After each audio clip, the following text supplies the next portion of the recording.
અરે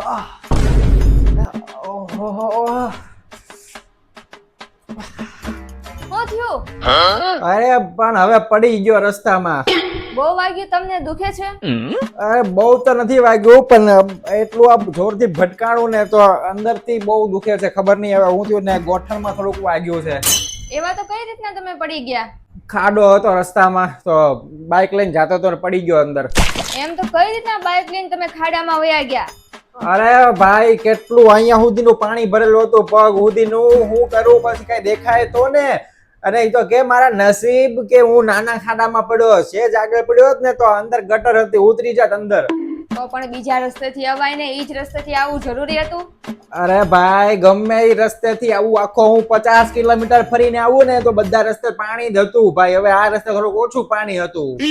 શું કેવું મારે તમને? તો પાણી ઉતરી જાય પછી આવું તું, ભલે ને 2 કલાક મોડું થાય. અરે ભાઈ 5 કલાકથી તો રાહ જોતો હતો હું ઓફિસમાં. મેં કીધું હમણાં ઉતરે હમણાં નીકળું, ત્યારે પછી નીકળ્યો. હવે તું 2 કલાકની ક્યાં વાત કરે છે? હવે નીકળ્યું જ નહીં પાણી, એમને જ હતું. થોડું ઓછું થયું ત્યારે નીકળ્યો એમ કે ને.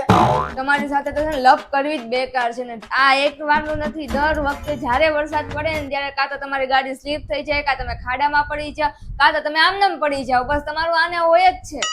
હાથે કરી મને પડવાનો શોખ હશે ને કા? હા, તમને તો શોખ જ થાય છે. ક્યાંય આજુબાજુ જોવાનું જ નથી આવતું તમારામાં તો. હવે તું લપ કરતી બંધ થાય ને તો સારી વાત છે. બાઈક અહીંયા સુધી હું ઢહડીને લાવ્યો છું. અહીંયા લાવવાની શું જરૂર હતી? ત્યાં મૂકીને આવું હતું ને. અને મને ફોન તો કર્યો હોત તો રિક્ષા લઈને આવે. અરે હજી કહું છું કે અહીંયા સુધીનું પાણી હતું, ગોઠણ સુધીનું. હવે રિક્ષા તો આખી ડૂબી જાય. હવે રિક્ષા વાળો આગળ ઊભી રાખી દે ને એમ કહી દે કે બેન તમે હાલતા વ્યા જાવ. હવે તો પણ ક્યાંક મૂકીને આવું હતું ને. અહીંયા લાવવાની શું જરૂર હતી ઢસડીને? અરે ભાઈ હું તો ગોતતો જ તો કે કોઈ ઓળખીતાની દુકાન મળે ને તો ત્યાં મૂકી દઉં એમ, પણ ક્યાંય જગ્યા જ ન મળી. શું કરવું? તમારું તો મારે શું કરવું કઈ ખબર નથી પડતી. બા રોજ નું આવું ને આવું કઈક ને કઈક તમે ઘરમાં લાવો જ છો ને. હવે જાઓ ના આવો. નાસો ક્યાંથી? તમે તો પાટાપિંડી બાંધ્યા છે ને. હવે હું આમાં નાસો? તમે એક કામ કરો, જમી લઈ હાલો. અરે ના ના જવા દે, મને ભૂખ નથી લાગી.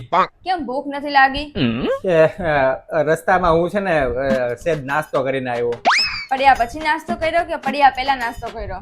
પડ્યા પછી બાઇક ને ઢસડી લાવતો હતો ને તો મને બહુ ભૂખ લાગી ગઈ ને. એમાં આપણે જે જગ્યાએ આપણે પફ ને દાબેલી ને વડાપાઉં ખાઈએ ને એ આવી ગયો રસ્તામાં. મને એવી સુગંધ આવી ને મેં કીધું લાવો હવે છે અહીંથી નાસ્તો કરતો જ જાઉં.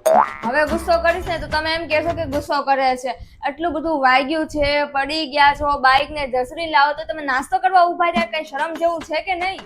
અરે હું કરું પણ હવે ભૂખ એટલી બધી લાગી હોય કે નહીં. આટલી બધી મહેનત કરી મેં, બાઇક ઢસડી લાવતો તો ઉપરથી વાતાવરણ એવું મસ્ત હતું અને પાછી ત્યાં પહોંચો ને એવી સુગંધ આવે વડાપાઉં દાબેલીની. મરચા પાછા ઉપરથી આમ મૂકીને બધા ખાતા હતા.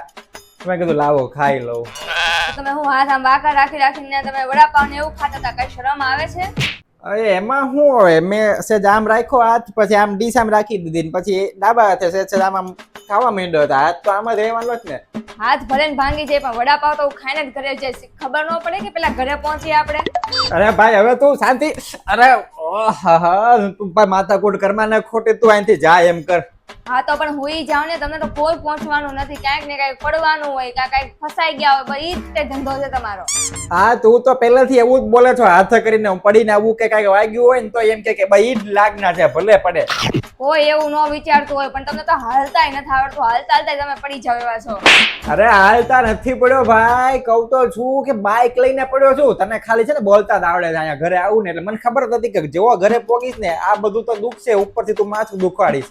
તમને તો બાઇક હલાવતા હું હાલતાય નથી આવડતું, બાઇક હલાવતા નથી આવડતું. તમને તો આમ અડીએ ને તોય તમે પડી જાવ એવા જ છો.